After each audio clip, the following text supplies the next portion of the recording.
The death of truth is the ultimate victory of evil. Tony Gilroy, I would like to personally thank you for this series. This show has become my favorite Star Wars, one of my favorite shows in a long time. I can't believe how long I slept on this show. It wasn't until recently that I binge watched all season 1, and now that I've finished season 2, I can attest to how phenomenal this show really is. I thought season 1 was already stellar, but then they were like, "You want to see me do it again?" Season 2 is not only just as amazing as season 1, I personally enjoyed it even more than season 1, and I felt that achieving that was already hard to do. Now before I start glazing this series, let me just warn you that I will be spoiling parts of season 2, so do be warned before you continue on with this video. The second thing is that I also want to express some of the cons that I had with the season compared to season 1, which is the pacing. For me, I thought the 1 year time skips for some of the episodes were a bit off-putting. I know that this is the final season for Andor, so they wanted to fit in as much as possible, but I felt like there were some details that I would have liked to know about some of these time skips they did. Like why Milman was being forced to work with Saw, or what happened during the year after Senator Mon's speech that led to the construction of the Rebel base. It didn't ruin the story for me since the story is phenomenally written. I just wish we were able to get some more episodes to explain some of the events that happened in between those time skips. Or maybe I just didn't want the series to end. I'm gonna miss this show. Anyway, I really love where the story goes this season, with picking up after the rebellion has its true start after Marva's death in the end of the first season. With the rebellion slowly starting to flare up across the galaxy, I feel that many of the characters have a lot of interesting character development in the season. Cassian went from a simple guy just trying to outrun the law after accidentally killing 2 Imperial guards to becoming one of the most important factors of the rebellion movement.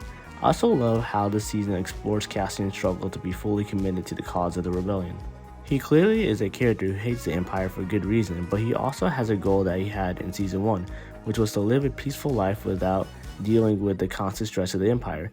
He realizes that he cannot get his wish unless he fully commits to the cause of the rebellion, and Bix was the one who helped him see that, even though it meant leaving him. Now Bix, I think I enjoyed her character more in season 2 because I felt like she went through more character development this season.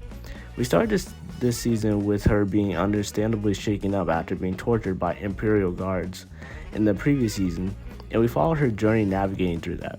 Especially with episode 3 taking a darker tone with the series, with her almost getting essayed on top of the trauma that she already had, goes to show how much she goes through in this series, and it also adds to the satisfaction when we get to see her living peacefully with apparently Cassian's child. I love their chemistry in this season. Since her partner died in the last season, it seems that their relationship rekindled, but I didn't expect them to have a kid.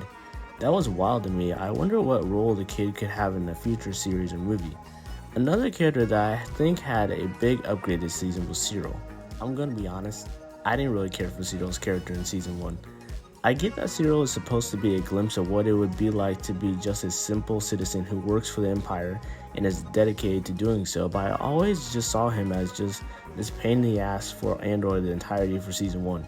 Basically like the cop in the Cloudy Chance of Meatballs.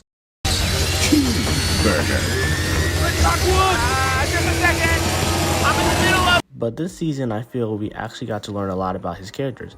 Seeing him climbing his way to a higher rank in the Imperial forces, working on Gorman, and being in a relationship with Dedra really shows us a lot about him. Also, before I continue with Cyril, can I just say I really love the planet of Gorman. We spent a good 5 episodes of Gorman, but that was all I needed to really vibe with the planet.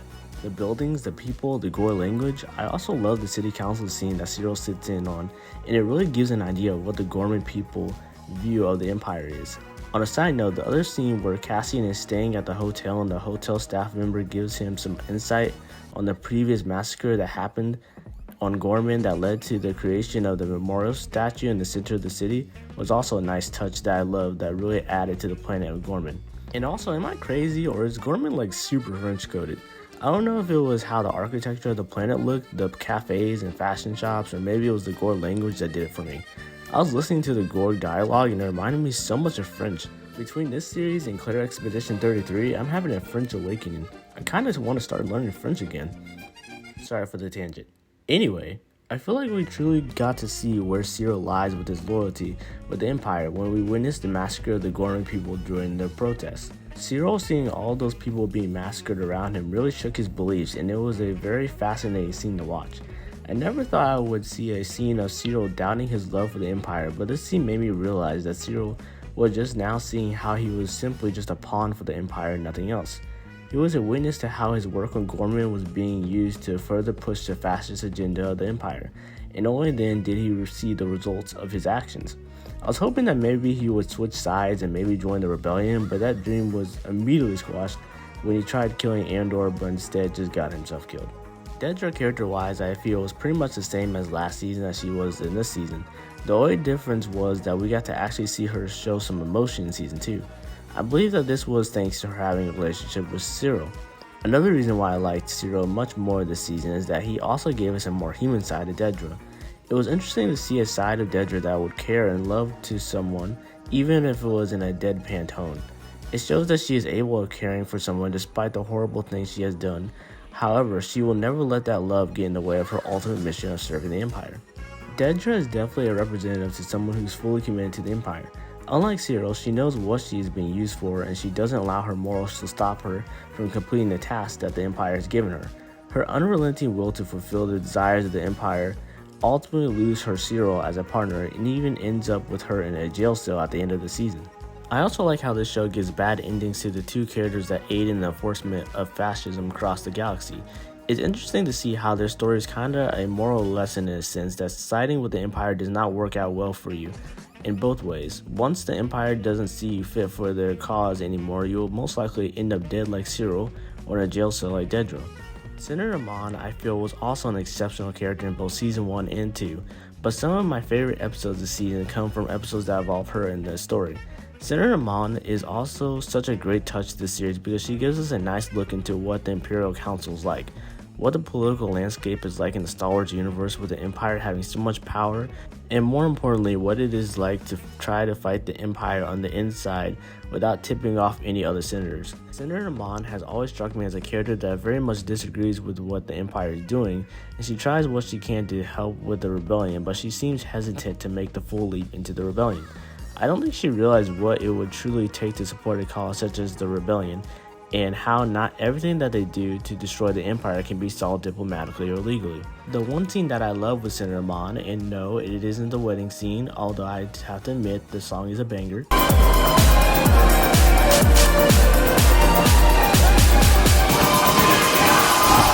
is a scene where she gives her final speech to the Imperial Council. I love this speech so much because it marks her biggest stance against the Empire, because with this speech, she has to actively speak against the actions of the Empire instead of doing things in secret to thwart the Empire's plans without being noticed. She has to let everyone know of her beliefs, even though that this would ultimately mean giving up her comfortable lifestyle and living in exile. She does it, however, because despite the consequences, it gives a message to everyone who was listening that what the Empire is doing is evil, and if no one stands up to them, they are going to continue committing atrocities, and they will be bolder and bolder with their actions.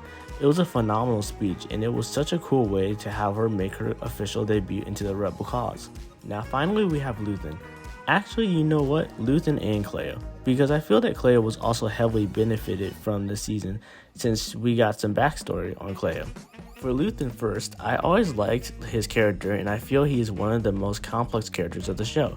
He is one of the most important characters when it comes to the creation of the Rebel Alliance, yet he is disliked by many, including many of the people that work with him. Luthen feels like the antithesis of Dedra, in a sense, in which, unlike Dedra, who is completely loyal to the Empire, Luthen is completely loyal to the cause of the rebellion. Luthen is a type of character where he will do anything to keep the dream of the rebellion alive by any means necessary. He isn't scared to get his hands dirty. Like in Season 1, after Cassian helped Luthen with a heist and ran off, his entire mission for the rest of the season was to kill Cassian, believing he could possibly be a threat to the cause.